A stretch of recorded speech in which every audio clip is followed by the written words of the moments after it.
Hello friends, welcome to YouTube channel health and fitness by Deval Pandya. आज हम बात करने वाले हैं प्रीबायोटिक्स एंड प्रोबायोटिक्स के बारे में। हमने देखा कि पिछले कुछ सालों में प्रीबायोटिक्स एंड प्रोबायोटिक्स वर्डिंग का इस्तेमाल भी बढ़ रहा है और उसके सप्लीमेंट का कंजप्शन भी। तो चलो जानते हैं कि ये प्रीबायोटिक्स एंड प्रोबायोटिक्स एक्चुअल में है क्या। प्रोबायोटिक्स यानी beneficial living bacteria found in our guts. Bacteria दो टाइप के होते हैं, जो यूजफुल बैक्टीरिया होते हैं वो प्रोबायोटिक जैसे होते हैं, और कुछ बैक्टीरिया हार्मफुल होते हैं जिसको पैथोजेनिक बैक्टीरिया बोलते हैं।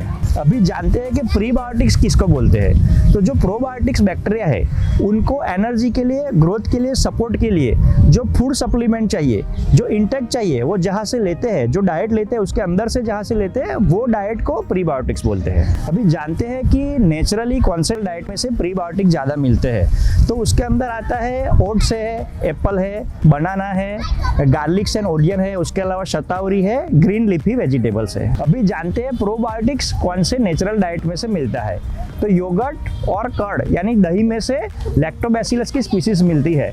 उसके अलावा बटर मिल्क, उसके अंदर से भी लैक्टोबैसिलस की स्पीसीज मिलती है। उसके अलावा पिकल्स यानी अचार, चीज में से भी अच्छी मात्रा में प्रोबायोटिक्स पाए जाते हैं। अगर हमने प्रीबायोटिक्स और प्रोबायोटिक्स को सही मात्रा में अपने डाइट में ले लिया तो बहुत सारे डिसीज होने से बच सकते हैं। उसके अलावा हमारी इम्यूनिटी भी इम्प्रूव हो सकती है। तो चलो जानते हैं कि अगर हमारी बॉडी में सही प्रोपोर्शन में प्रोबायोटिक्स मेंटेन होता है तो क्या क्या बेनिफिट हो सकते हैं। Probiotics are good for improve gut health and intestinal health. Probiotics are also good to improve immunity. अगर आपको इम्यूनिटी के बारे में डिटेल में वीडियो चाहिए तो मेरी चैनल पे अवेलेबल है। उसके अलावा एलर्जिक इश्यू को रिड्यूस करने के लिए भी प्रोबायोटिक्स का सही प्रोपोर्शन बॉडी में होना जरूरी है। Probiotics are good for improve digestion. उसके अलावा probiotics are good to prevent urinary track infection. Probiotics helps to fight against bad bacteria. जैसे कि आगे मैंने बताया कि जो हार्मफुल बैक्टीरिया यानी जो पैथोजेनिक बैक्टीरिया है उसके सामने फाइट करने के लिए भी प्रोबायोटिक्स बैक्टीरिया बहुत ही इंपॉर्टेंट है।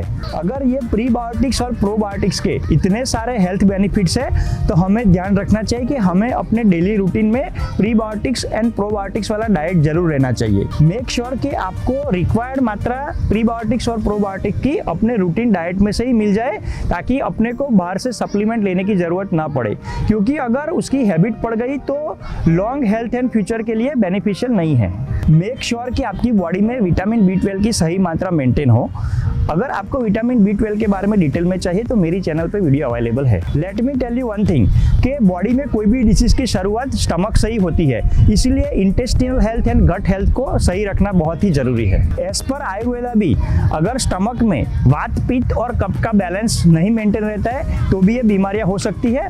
अगर हमने प्रीबायोटिक्स और प्रोबायोटिक्स सही मात्रा में लिया तो ये बीमारियां होने की पॉसिबिलिटीज कम हो जाती है। एटलीस्ट अपने रूटीन डाइट में कर्ड और बटर मिल्क तो जरूर लीजिए। फ्रेंड्स, अगर आपको ये हमारी हेल्थ एंड फिटनेस रिलेटेड जानकारी सही लगी है तो please like, share and subscribe our YouTube channel health and fitness by Deval Pandya. Friends, जैसे कि मैं ऑलवेज कहता हूँ कि good health and fitness is not a destination, it's a continuous journey, it's a way of life. So please take care, stay fit, stay healthy.